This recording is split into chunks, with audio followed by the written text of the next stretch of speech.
Jadi daging ayamnya banyak ya. Oke, kita akan coba ya.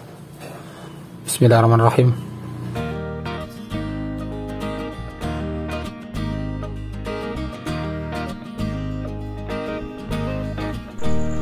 Siapkan 250 gram daging ayam yang sudah difilet, kemudian ini akan kita rebus terlebih dahulu. 250 gram tepung terigu. Di sini saya menggunakan tepung terigu curah ya. 2 sendok makan tepung tapioka. Setengah sendok teh merica bubuk.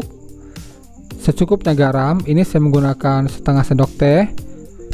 Kemudian tambahkan 500 ml air. Di sini airnya saya memasukkannya sedikit demi sedikit ya teman-teman. Jadi tujuannya ini supaya tidak bergerindil. Jadi kalau seandainya airnya kita masukkan sekaligus sebanyak itu, ini rawan bergerindil dan susah sekali untuk menghaluskannya teman-teman ya. Jadi sedikit demi sedikit seperti ini akan mengurangi gerindil pada adonan tepungnya teman-teman ya. Nah seperti ini. Kemudian tambahkan 1 butir telur. Kemudian ini kita aduk. Jadi buat teman-teman yang ingin menggunakan minyak goreng itu bisa, ini bisa ditambahkan 1 sampai 1,5 sendok minyak goreng, tapi saya tidak menggunakan ya teman-teman ya. Kemudian ini kita tutup dan kita biarkan selama 30 menit. Kemudian ini rebusan ayamnya sudah matang teman-teman ya, dan ini waktunya kita untuk suwir-suwir ayamnya. Jadi di sini saya suwir-suwir ayamnya agak besaran aja ya teman-teman ya, supaya dia lebih terasa. Karena kalau terlalu halus nanti cenderung seperti abon teman-teman. Oke, ini sudah bisa kita sisihkan terlebih dahulu. Siapkan 3 siung bawang putih dan 6 siung bawang merah. Kemudian 1 butir kemiri. Jadi ini akan kita kupas terlebih dahulu, kemudian kita haluskan. Panaskan secukupnya minyak untuk menumis. Jadi ini bumbu halusnya tadi langsung kita tumis teman-teman ya. Nah kita tumis, kemudian tambahkan 2 batang serai yang sudah kita memarkan, 3 lembar daun jeruk dan 2 lembar daun salam. Ini kita tumis sampai matang teman-teman ya, sampai benar-benar matang ditumisnya, tapi tidak gosong juga teman-teman ya. Kemudian ini kita masukkan untuk suiran ayamnya, dan ini kita tumis dulu sebentar. Kemudian masukkan air sisa rebusan tadi. Jadi ini kaldu ayam teman-teman ya, air sisa rebusannya tadi, dan tambahkan 100 ml santan kental. Kemudian tambahkan setengah sendok makan garam halus, 1 sendok teh kaldu ayam bubuk, 1 sendok teh merica bubuk, dan secukupnya penyedap rasa. Kemudian ini saya tambahkan 1 sendok makan gula pasir. Dan ini kita masak sampai airnya menyusut. Nah setelah menyusut seperti ini harus sering kita aduk-aduk teman-teman ya, supaya dia tidak gosong. Nah sampai seperti ini. Dan ini sudah tidak ada airnya, ini hanya tersisa minyaknya saja.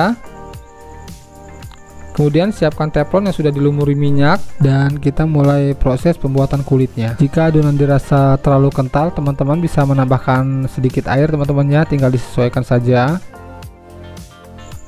Kemudian apabila sudah kering seperti ini pinggirannya, ini sudah bisa kita angkat dan kita selesaikan proses ini hingga selesai.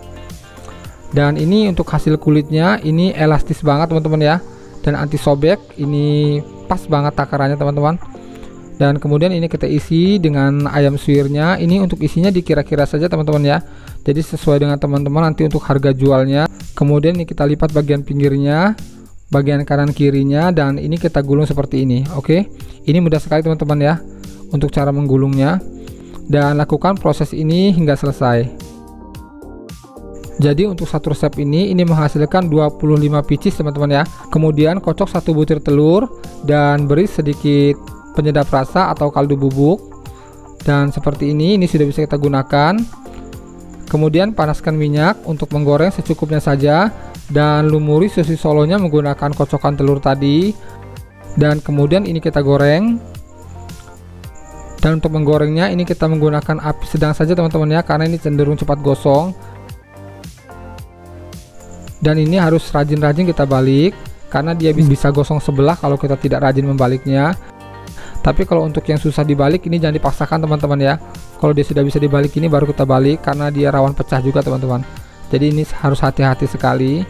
Dan apabila sudah kuning seperti ini harus lebih sering lagi kita balik-balik, karena ini rawan gosong. Nah, ketika sudah merata tingkat kematangannya semua, ini sudah bisa kita angkat dan kemudian ini kita tiriskan. Nah, ini dia penampilannya teman-teman ya. Tampilannya seperti ini. Kemudian lakukan proses ini hingga selesai. Oke teman-teman, jadi ini hasilnya yang kita buat tadi teman-teman ya. Jadi ini cocok banget jika dijadikan ide jualan ataupun untuk cemilan bersama keluarga di rumah teman-teman. Jadi kalau untuk ide jualan ini tinggal kita packaging aja teman-teman ya. Ini seperti ini bisa kita susun.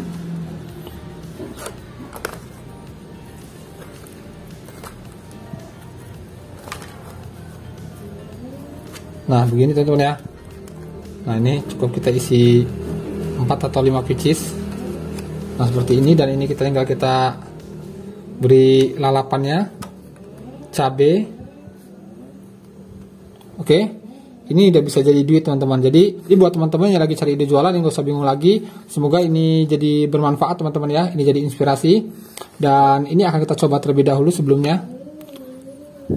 Oke, semoga video ini bermanfaat. Assalamualaikum.